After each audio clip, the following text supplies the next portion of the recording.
꺼진 줄 알았던 대형 산불이 옥천 지역에서 되살아났습니다. 헬기가 뜨기 어려울 정도로 강한 바람이 불면서 진화대원들이 사력을 다해 불을 껐습니다.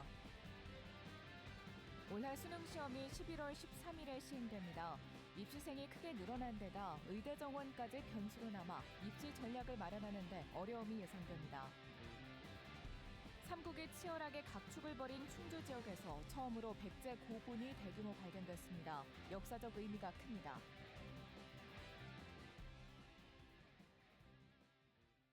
네, 시청자 여러분 안녕하십니까? 계속해서 MBC 뉴스투데이 충북입니다. 옥천과 영동까지 번졌던 산불이 진화된 지 하루 만에 다시 살아났습니다. 어제 종일 불었던 강한 바람 기억하시죠? 헬기 진입도 불가능할 정도로 강풍이 불면서 불씨는 삽시간에 번졌습니다.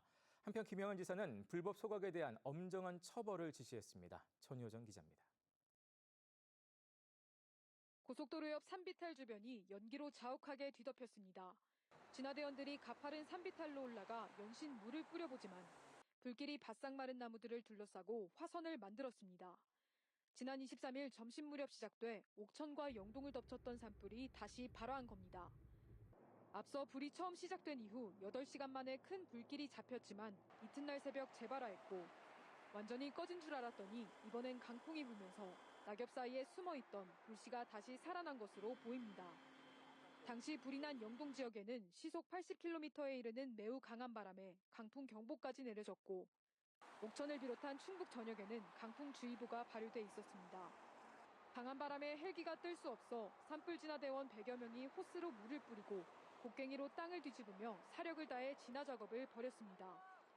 불이 나고도 48시간이 지나도 지금 같은 강풍이 불으면 숨어있던 불이 올라와요. 소방 헬기에 좀 도움을 받는데 그 헬기도 뜰 수 없는 거고.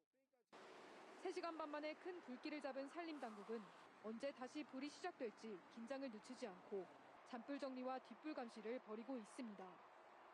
이번 산불의 원인이 영농 부산물 소각으로 추정되는 가운데 김영환 충북지사는 불법 소각에 대한 단속을 대폭 강화하고 가해자에 대해 엄정한 사법 처리를 하라는 특별 지시를 내렸습니다. 이에 따라 충청북도와 각 시군은 산림 인접지에서 소각이 확인되면 산불 발생 여부와 관계없이 과태료를 부과하는 이른바 무관용 원칙을 적용하기로 했습니다. 산림당국은 영농 부산물을 태우다 대형 산불을 낸 혐의로 80대 주민을 입건해 조사할 예정입니다. MBC 뉴스 전유정입니다. 청주시 공무원들의 비위 적발이 반복되는 가운데 기존 대책을 재탕했다는 보도 이후 참여자치시민연대가 이범석 청주시장을 비판했습니다. 충북 참여자치시민연대는 청주시의 공직비리 대응책이 빛 좋은 개살구에 불과하다며 이것으로는 해이한 공직문화를 다잡을 수 없다고 지적했습니다. 이들은 또 청주시장이 직접 시민들에게 사과하고 공직비리 척결 대책을 설명하라고 요구했습니다. 헌법재판소 탄핵 심판과 관련해 윤석열 대통령의 파면을 촉구하는 기자회견과 시국선언도 잇따르고 있습니다. 야당과 진보단체로 구성된 충주 시민 비상행동은 어제 기자회견을 열고 헌재의 선고가 늦어질수록 민주주의를 부정하는 내란 세력과 극우들이 날뛰고 있다고 주장하며 헌재의 빠른 결정을 촉구했습니다. 한편 제천단양의 국민의힘 엄태영 의원은 헌법재판소가 주요 증인들의 오염된 진술조서를 증거로 채택해 절차적 흠결이 있다며 헌법재판소법 개정안을 대표 발의했습니다.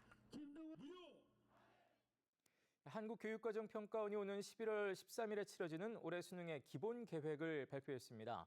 한편 입시생이 늘고 의대 정원 복귀 여부 등 변수가 많아 충북교육청은 진학지도에 공을 들이고 있습니다. 신병관 기자가 전해드립니다. 26학년도 수능 기본계획이 발표되며 충북교육청은 출제 경향 분석에 들어갔습니다.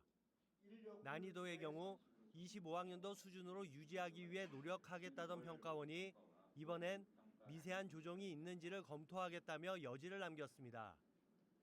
특히 충북의 경우 수시 전형 비중이 높아 상위권으로 갈수록 최저를 맞추는 데 난이도는 중요한 변수가 됩니다.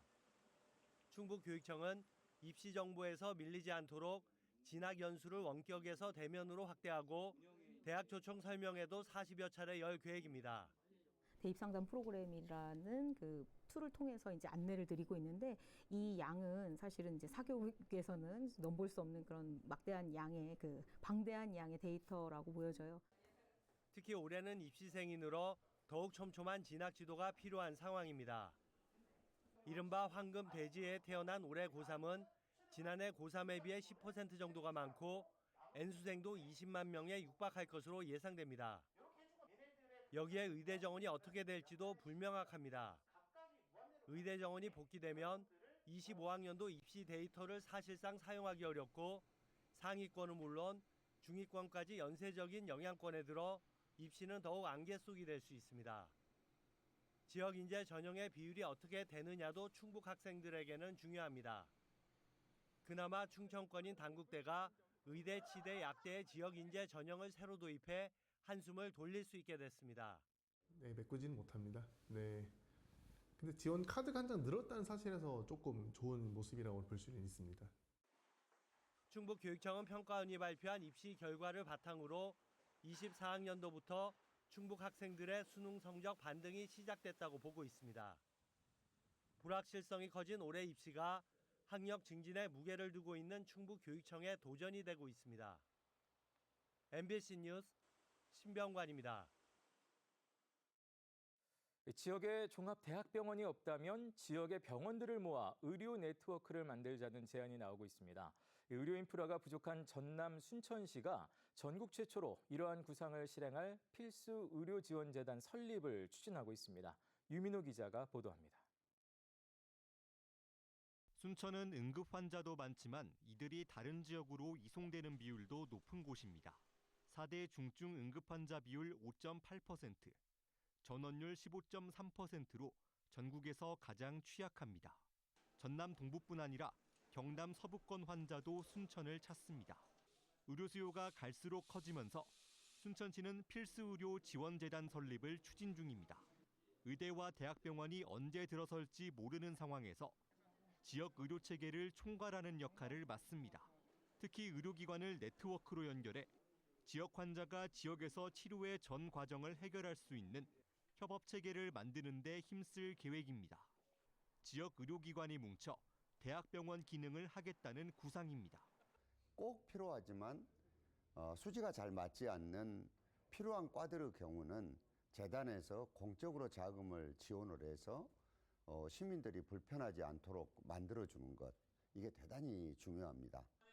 순천시가 목표로 내건 재단 출범 시기는 올해 말까지입니다. 전국에서 최초로 시도하는 만큼 타당성 검토와 심의 등 절차가 만만치 않습니다. 저희 시민들한테 그 사항을 공개하고요. 의견 수렴을 거쳐서 전라남도에 2차 설립 심의를 합니다. 협의가 끝나면, 심의가 끝나면 저희들이 이제 뭐 정관이나 조례를 정해서 순천시가 출연금 30억 원을 초기 투입할 예정인데 같은 의료 권역인 여수와 광양 등 인근 지자체 지원을 끌어낼 수 있을지도 과제입니다. 순천시는 상반기 전남연구원의 타당성 검토 결과를 공개해 재단의 구체적인 청사진을 내놓을 계획입니다. MBC 뉴스 유민호입니다. 충주의료원이 북부 지역의 필수 의료 강화를 위해 심내혈관 센터와 재활치료센터를 열었습니다. 89억 원을 들여 준공된 센터는 중증 심내혈관 질환 치료를 위해 신경과와 신경외과, 심장내과, 재활의학과가 협진 체계를 구축했습니다. 또 각종 검사실을 한 곳에 모아 이용 편의를 높였고 재활 전문 서비스도 제공할 예정입니다. 한편 충주의료원은 오는 2028년까지 충북 북부권의 첫 지역 심내혈관 센터 지정을 목표로 하고 있습니다. 고구려 백제 신라 삼국이 치열하게 각축을 벌였던 중원 지역 충주에서 대규모 백제 고분이 발견됐습니다. 지금까지는 고구려와 신라의 흔적만 확인돼 왔는데 백제의 무덤군이 확인되면서 역사적으로도 의미가 큰 발굴이 됐습니다. 이승준 기자가 전해드립니다. 국보 제6호 충주 타평리 7층 석탑과 1km 남짓 떨어진 야산. 이곳에서 백제의 흔적이 대규모로 드러났습니다. 지난해 8월부터 정밀 발굴 조사를 벌인 결과 백제의 것으로 추정되는 석광묘 3기가 확인됐습니다. 4차선 도로 건너 야산 역시 개인이 개발을 위해 문화재 조사를 실시한 결과 이미 40-50기의 백제 고분이 드러났습니다. 돌방 무덤과 돌 덧날 무덤, 운무덤 등 5세기 때 조성된 다양한 양식의 무덤이 발견됐습니다. 특히 출토된 유물 중에는 지배층의 위세를 보여주는 환두 대도와 철검, 당시 생활상을 엿볼 수 있는 다양한 토기가 함께 발견돼 학계의 주목을 받고 있습니다. 한성 백제기에 갖고 있는 석실의 모습을 갖고 있으나 출토 유물에서는 백제 및 신라로 전환되는 유물이 혼용되어 있어서 이러한 부분에서 백제에서 신라로 넘어가는 모습을 보여주는 중요한 유적이라 할 수 있습니다. 122만 제곱미터에서 고분으로 추정되는 것만 모두 95기. 지도에 보이는 빨간 점들이 이 일대 백제 고분들입니다. 이른바 충주 타평리 황새머리 고분군입니다. 황새머리 고분군에서 고개 몇 개를 지나면 신라의 누암리 고분군이 위치했고 3km 정도 떨어진 두정리에선 고구려 고분이 이미 발견됐습니다. 고구려와 백제 신라 세 나라가 치열하게 각축을 벌인 전략적 요충지로 알려졌지만 삼국의 무덤이 한 지역에서 모두 확인된 것은 이번이 처음입니다. 이 지역을 지배하는 지배자들이 변경됐다는 그런 모습들을 볼 수가 있는 건데요. 그 삼국의 문화가 모두 고르게 분포를 하고 융합한다는 점은 우리 충주가 이제 중원 문화의 핵심이자 중심 도시임을 잘 보여주는 사례라고 할 수 있겠습니다. 충주시는 타평리 황새머리 고분군을 중원 역사문화권의 핵심 유적으로 조성하고 고대 삼국의 역사를 한눈에 볼 수 있는 역사문화관광자원으로 개발할 계획입니다. MBC 뉴스 이승준입니다. 올해도 어김없이 꿀벌들이 사라지고 있습니다. 여전히 정확한 원인 파악은 되지 않고 있는데요. 양봉 농가는 물론 이 꿀벌의 수분을 통해 열매를 맺는 과수 농가도 타격을 받고 있습니다. 서희령 기자가 현장 취재했습니다. 전남 한평의 한 양봉 농장. 꿀벌통을 열어보니 이미 죽었거나 곧 쓰러질 듯 비틀거리는 벌만 가득합니다. 벌이 사라지면서 300여 개의 벌통이 3년 만에 20여 개로 줄었습니다. 이제는 벌이 한 마리도 남지 않은 빈 벌통들은 혹시 모를 바이러스에 대비해 소각되거나 이렇게 소독을 기다리며 쌓여 있습니다.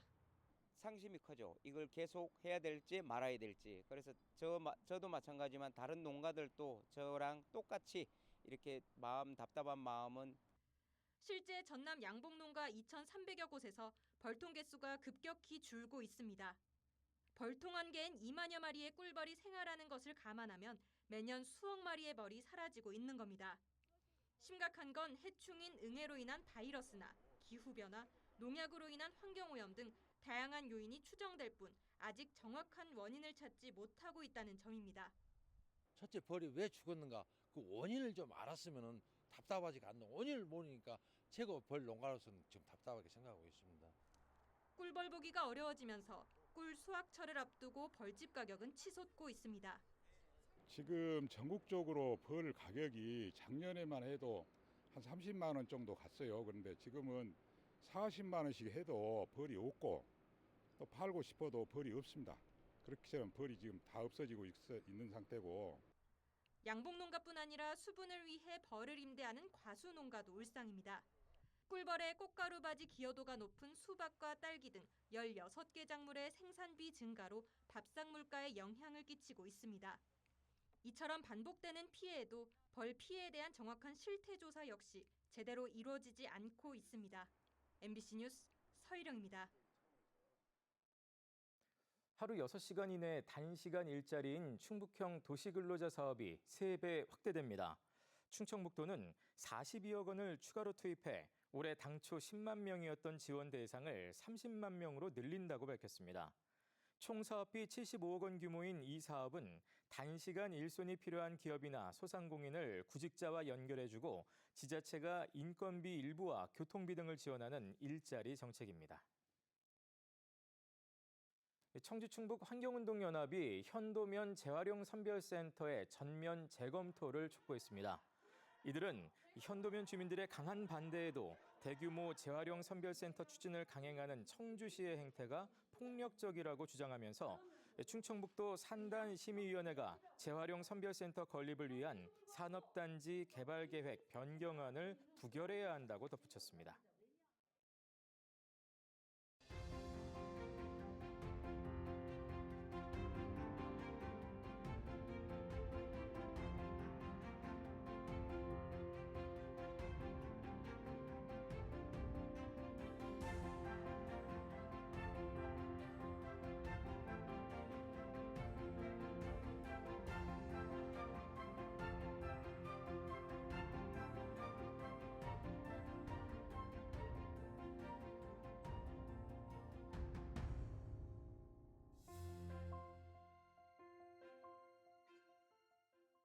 미래산업 소재와 부품의 성능을 평가하는 고등기술연구원 충청 캠퍼스가 충주시 주덕읍에 들어섭니다. 만여 제곱미터 부지에 조성되는 민간 연구소인 고등기술연구원 충청 캠퍼스는 지상 5층 연구동과 2개의 실험동을 갖추고 내년 8월 준공될 예정입니다. 충청 캠퍼스는 충청북도 그리고 충주시와 함께 산업통상자원부 공모사업에 선정돼 수소와 첨단 소재 분야 장비를 구축해 기업 지원과 연구 개발을 하게 됩니다. 카카오가 포털 다음 뉴스에 지역 언론사의 신규 입점을 발표한 가운데 충북 언론사 가운데는 MBC 충북과 충청타임즈가 포함됐습니다.